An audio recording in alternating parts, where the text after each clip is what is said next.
Hey guys, and welcome back to another episode of Lessons with Dad. Wow, can you believe we already made it all the way to the second episode? Thanks for tuning in again. My name is Matt Feek. I'm a fourth grade teacher. This week I want to talk to you guys about a game I just did with my students called The Raging River.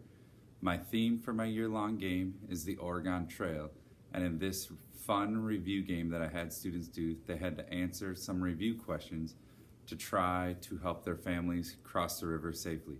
Remember, if you like what you're watching and want to, please click the subscribe button, maybe down here, maybe over there, not exactly sure, but love to have you subscribe to my videos and stay tuned for future ones. So let's get to it.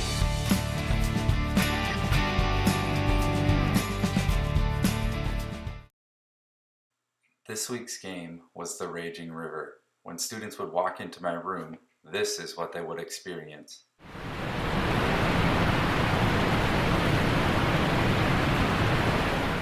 Once the students would get back under control and settle down a little bit, then I would go to the next slide and explain the rules of the game.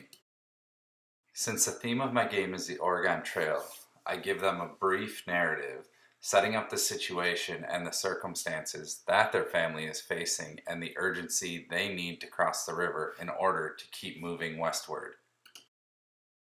The next thing I would do is obviously I would go over the rules together as a whole class. They need to answer all the questions correctly as a family. In my gamified classroom, families are the same thing as groups. Each member must answer at least one question and put their initials by it.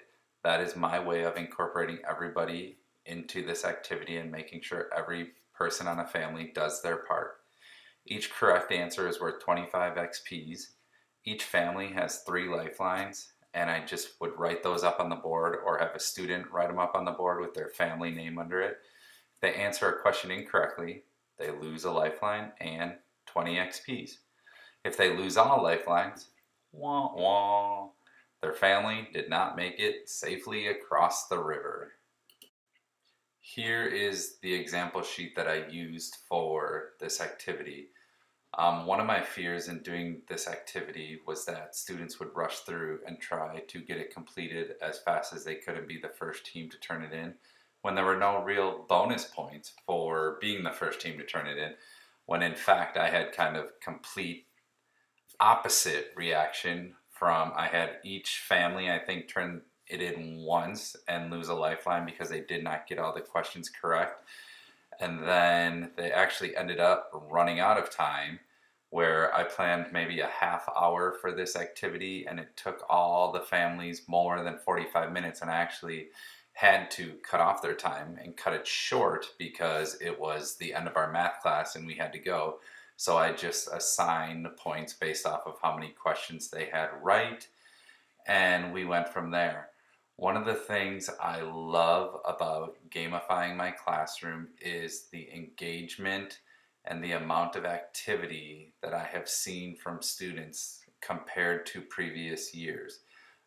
This was a simple kind of unit review at the end, making it fun and everything else, but students were engaged, they were actively participating. It was our second to last unit for the year, dealing with multiplication and area and perimeter and division problems, and students were talking about it in families and comparing answers with engagement. And some of the students that you maybe struggle with, you don't have that problem in a gamified classroom, or not nearly as much.